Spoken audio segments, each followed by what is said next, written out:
আজকের টিউটোরিয়ালটিতে আমরা আলোচনা করব কিভাবে আমাদের নিজেদের বিদ্যুৎ বিলগুলা আমরা বিকাশের মাধ্যমে পে করতে পারি। আমরা প্রতি মাসেই যখন বিদ্যুৎ বিল আসে আমরা দোকানদারের কাছে চলে যাই বিদ্যুৎ বিল দেওয়ার জন্য, অথবা আমরা ব্যাংকে চলে যাই বিদ্যুৎ বিল দেওয়ার জন্য।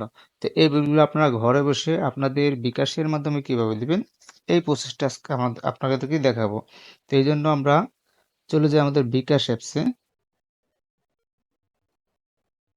বিকাশ অ্যাপসে আসার পর আমি আমার বিকাশ অ্যাপসটি লগ ইন করলাম। তারপর এখানে দেখেন যে লেখা আছে পে বিল, আমরা পে বিলে ক্লিক করলাম। এখন এখানে একটু নিচে দেখেন যে এখানে লেখা আছে বিদ্যুৎ, এই বিদ্যুতে ক্লিক করলাম। বিদ্যুতে ক্লিক করার পর আপনার বিলটি যদি পল্লী বিদ্যুৎ হয় আপনি পল্লী পোস্টপেড ক্লিক করবেন।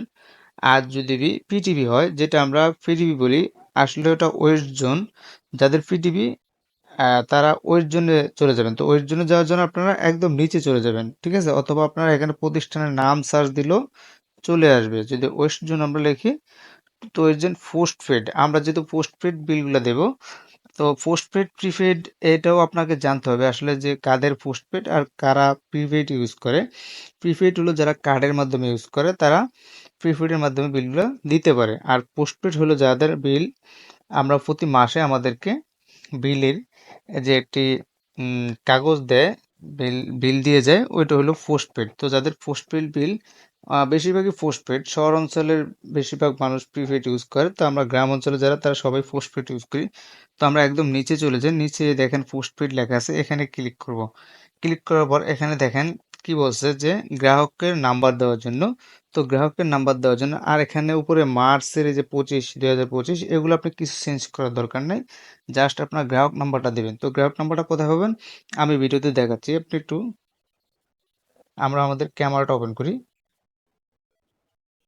আপনারা একটু লক্ষ্য করুন। এখানে দেখেন এই যে বিলের নিচে, একদম নিচে দেখেন গ্রাহক এবং হিসাব নম্বর, এটা লেখা আছে। এইটা হলো গ্রাহক নাম্বার, ওকে?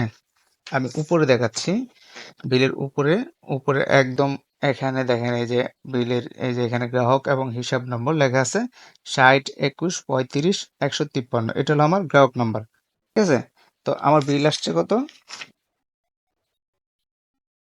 আমার বিল আসছে 3295 টাকা। তো আমি আবার আমার বিকাশ অ্যাপসে চলে যাই। তো বিকাশ অ্যাপসে আসার পর আমি যে গ্রাহক নাম্বারটা আপনাদের দেখিয়েছি, আমি আমার গ্রাহক নাম্বারটা এখানে দিচ্ছি, 60 21 35 153। আমি আমার গ্রাহক নাম্বারটা দেওয়ার পর পে বিল করতে এগিয়ে যান, এখানে ক্লিক করবেন। এখন দেখেন নিচে 3295 টাকা, যে আমার বিলটা 3295 টাকা আপনাদেরকে দেখিয়েছি, বিলটা অটোমেটিক এখানে চলে আসবে, আপনাকে আর বিলটা বসানো লাগবে না। তো যাই হোক, আমার বিলটা আমি দিয়েই দিয়েছি, আমার 24 তারিখে লাস্ট ডেট ছিল, আমার এখানে দেখেন লেখা আছে পরিশোধের লাস্ট ডেট 24 তারিখ। আমি 24 তারিখে বিলটা দিয়ে দিয়েছি, আর এখানে ফেইড লেখা আছে, অর্থাৎ আমি বিলটা ফেইড করে দিয়েছি, এই জন্য আমি এখানে পরের ধাপে যেতে পারছি না, ওকে?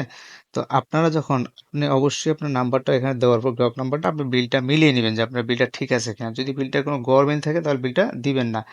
আর যদি মনে করেন যে আপনার এখানে আপনার পরিমাণ বিল আসে নাই, তাহলে মনে করেন যে হয়তো ভুল নাম্বার বসিয়েছেন, অবশ্যই নাম্বারটা আবার ঠিক করে নেবেন। তো এইভাবে আপনারা, বা আপনার যে পার্সোনাল বিকাশ নাম্বারটা, এটা দিয়ে আপনি 2বার ফ্রি বিল দিতে পারবেন, 2টি বিল ফ্রি দিতে পারবেন। 2টি বিল বেশি যদি দিতে চান আপনাকে এখানে একটা চার্জ নেবে, তারা প্রতি 1010 টাকাটা চার্জ নেয়।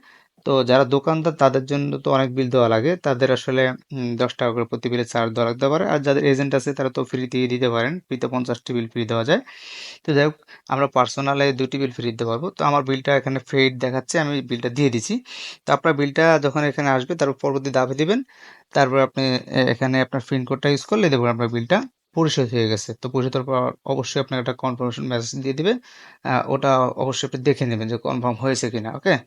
তো আজকে এই পর্যন্তই, দেখা হবে পরবর্তী নতুন কোনো ভিডিও নিয়ে। আসসালামু আলাইকুম।